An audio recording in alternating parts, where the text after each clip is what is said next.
ഇന്ധനം ഒരിക്കലും തീർന്നു പോകാത്തൊരു മിസൈൽ. റഷ്യയുടെ ഏറ്റവും പുതിയ അത്ഭുത ആയുധമായ ബുരേവെസ്നിക് ശത്രുക്കളെ വിറപ്പിക്കും. യുക്രൈൻ യുദ്ധം അനന്തമായി നീളുന്നതിനിടെയാണ് റഷ്യയുടെ ആയുധ പരീക്ഷണം.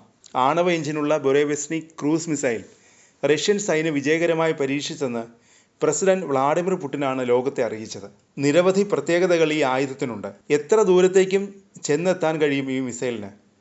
പരീക്ഷണത്തിനിടെ 15 മണിക്കൂർ തുടർച്ചയായി സഞ്ചരിച്ച മിസൈൽ 14,000 കിലോമീറ്റർ വിജയകരമായി പിന്നിട്ടെന്നും റഷ്യ അറിയിച്ചു. ഈ മാസം 21-നായിരുന്നു മിസൈൽ പരീക്ഷിച്ചത്. നയനം 730 എന്ന കോഡിലാണ് റഷ്യൻ സേന മിസൈൽ രേഖപ്പെടുത്തിയിരിക്കുന്നത്. മറ്റ് ക്രൂസ് മിസൈലുകളെ അപേക്ഷിച്ച് ഇതിൽ ചെറിയ ആണവ റിയാക്ടർ സ്ഥാപിച്ചിട്ടുണ്ട്. അതിനാൽ മിസൈലിന് ഏറെ ദൂരം പോകാനുള്ള ശേഷിയുണ്ട്.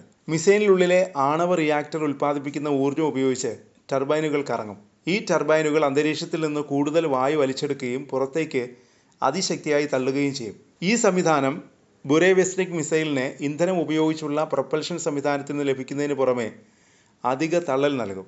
ഇതിലൂടെ മിസൈലിന് കുറഞ്ഞ ഇന്ധനം ഉപയോഗിച്ച് വളരെ ദൂരം സഞ്ചരിക്കാൻ കഴിയും. പരമ്പരാഗത പോർമുനകൾക്കൊപ്പം ആണവ പോർമുനകളും വഹിക്കാൻ ശേഷിയുള്ളതാണ് ബുരേവെസ്നിക്. ലോകത്തെവിടെയും റഷ്യയ്ക്ക് ഈ മിസൈൽ ഉപയോഗിച്ച് ആക്രമണം നടത്താനാവും. മറ്റ് രാജ്യങ്ങളുടെ വ്യോമപ്രതിരോധ സംവിധാനങ്ങളെ മറികടക്കാൻ താഴ്ന്ന സഞ്ചാരപാത തിരഞ്ഞെടുക്കാൻ സാധിക്കും.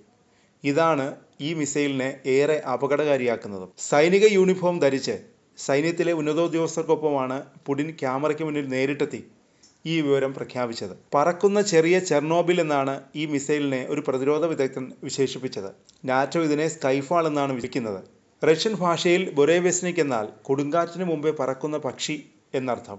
അമേരിക്കയെ സംരക്ഷിക്കുന്ന ഗോൾഡൻ ഡോം പോലുള്ള ഏറ്റവും ശക്തമായ പ്രതിരോധ സംവിധാനങ്ങളെ പോലും ഇത് മറികടക്കുമെന്നാണ് റഷ്യ പറയുന്നത്. എന്നാൽ കൂടുതൽ നേരം പറക്കുകയാണെങ്കിൽ മിസൈലിന് ദുരന്ത സാധ്യത കൂടുതലാണ്.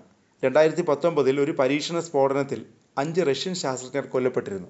US പ്രസിഡന്റ് ട്രംപുമായുള്ള ചർച്ചകൾ പരാജയപ്പെട്ടതിന് പിന്നാലെയാണ് റഷ്യ മിസൈൽ പരീക്ഷണം നടത്തിയത്. റഷ്യ ഇതിനെ ഒരു കവചമായിട്ടാണ് കാണുന്നത്. പാശ്ചാത്യർക്ക് ഇത് വളർന്നു വരുന്നൊരു ഭീഷണിയായി തോന്നുന്നു.